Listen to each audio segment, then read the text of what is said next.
benih yang tumbuh. Lalu kata Yesus, beginilah hal kerajaan Allah itu seumpama orang yang menaburkan benih di tanah, lalu pada malam hari ia tidur, dan pada siang hari ia bangun, dan benih itu mengeluarkan tunas, dan tunas itu makin tinggi. Bagaimana terjadinya tidak diketahui orang itu. Markus 4 ayat 26 sampai 27. Sahabat Iktus yang dikasihi Tuhan, setelah seorang percaya dan menerima Yesus sebagai Tuhan dan Juru Selamat pribadi, di dalam hatinya tumbuh kerinduan agar orang lain pun mengalami hal yang sama dengannya. Ia mulai menyaksikan tentang Yesus yang adalah Tuhan dan Juru Selamat dan bagaimana ia mengalami perubahan hidup karenanya. Namun sejauh mana kesaksian itu bekerja efektif di dalam diri orang yang mendengarnya? Yesus menyampaikan perumpamaan tentang benih yang tumbuh dengan sebuah tujuan, yaitu mendorong para muridnya untuk tidak menjadi lemah dalam keterbatasannya sebagai seorang penabur. Karena sesungguhnya Allah yang akan menumbuhkan setiap benih yang telah ditaburkan. Secara lebih rinci, pengajaran ini akan diuraikan dengan melihat kisah benih yang tumbuh dalam 3 masa, yaitu masa penaburan, masa pertumbuhan, dan masa penuaian. 1. Masa penaburan. Ini adalah masa menabur benih Injil Kerajaan Allah yang digambarkan seperti seorang pekerja yang menaburkan benih di tanah. Ayat 26.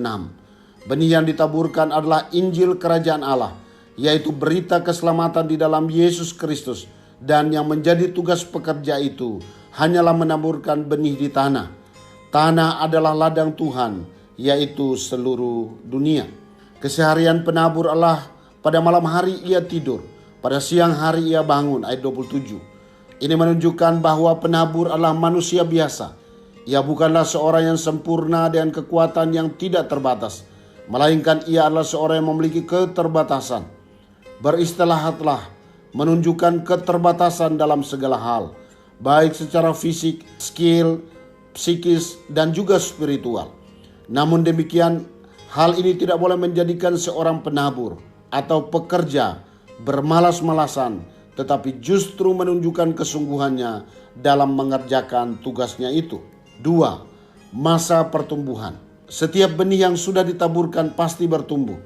Dengan memperhatikan ayat 27b, maka didapati bahwa benih itu mengeluarkan tunas dan menjadi semakin tinggi, dan pertumbuhan itu tidak diketahui oleh si penabur.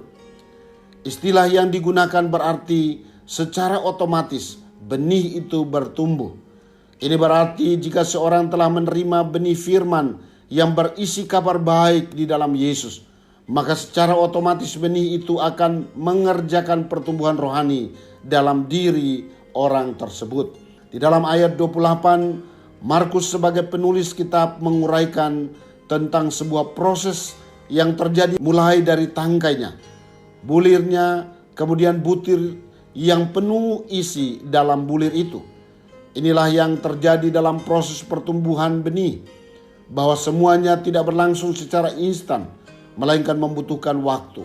Dalam hal ini, yang sangat dibutuhkan adalah kesabaran penabur untuk menantikan benih yang ditabur mengalami pertumbuhan. 3. Masa penuaian. Musim menuai sudah tiba. Sesungguhnya menjelaskan tentang waktu yang terbatas dari semua pekerjaan dilakukan oleh penabur. Masa itu akan tiba dan menjadi waktu yang ditunggu untuk menyaksikan hasil pekerjaannya. Jika melihat waktu yang terbatas, maka penabur akan terus menabur sehingga kelak dapat menikmati hasil panen yang maksimal. Selain itu, kesadaran tentang waktu juga membawa penabur mengerti bahwa benih itu pun bertumbuh dalam waktu yang terbatas. Semua pekerjaan yang telah dilakukan akan teruji pada masa penuaian. Masa penuaian menggambarkan hari penghakiman, di mana semua pekerjaan atau pelayanan kita harus dipertanggungjawabkan di hadapan Tuhan. Hal yang terpenting adalah sukacita besar yang akan diterima oleh pekerja atau orang yang menabur pada masa penuaian. Inilah waktu untuk menerima upah dari hasil kerja keras dalam melayani Tuhan.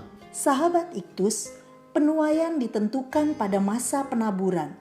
Ini adalah hal prinsip yang perlu tertanam dalam diri si penabur untuk menaburkan benih yang benar dengan cara yang benar sehingga mendapatkan hasil maksimal. Jika memperhatikan tugas seorang petani, maka pekerjaan menabur bukanlah hal yang ringan, tetapi membutuhkan kesungguhan, ketelitian, dan kesetiaan. Saya bersyukur karena telah diselamatkan oleh Tuhan. Di dalam hati saya ada gairah yang kuat untuk bercerita kepada banyak orang tentang Yesus Kristus dan karya keselamatannya untuk saya. Saya yakin bahwa Injil yang saya sampaikan kepada setiap orang yang saya temui adalah kekuatan Allah yang mengerjakan keselamatan dalam diri mereka. Inilah benih yang akan bertumbuh dan dituai pada masa kedatangan Yesus. Sahabat Iktus yang dikasihi Tuhan, apakah saya telah menaburkan benih pemberitaan Injil? Saya adalah penabur yang terbatas. Lalu bagaimana benih pemberitaan Injil dapat bertumbuh dalam diri seseorang? Apa yang akan saya terima di masa penuaian kelak jika saya berfokus menaburkan benih Injil? Tuhan Yesus, hidup saya sangat terbatas. Saya harus menggunakan hidup saya dengan sesuatu yang bernilai kekal. Menabur benih Injil adalah bagian saya. Meski saya terbatas, namun saya percaya Tuhan mau memakai saya secara indah dan luar biasa. Urapi mulut saya untuk berani bersaksi tentang Yesus dan mempercayakan sepenuhnya bahwa benih Injil itu akan Tuhan tumbuhkan. Hingga waktunya kelak akan tiba bahwa setiap lidah akan mengaku Yesuslah Tuhan dan segala lutut akan menyembahmu. Amin. Bekerjalah selama masih siang, akan datang malam di mana tidak ada seorang pun yang dapat bekerja. Kristuslah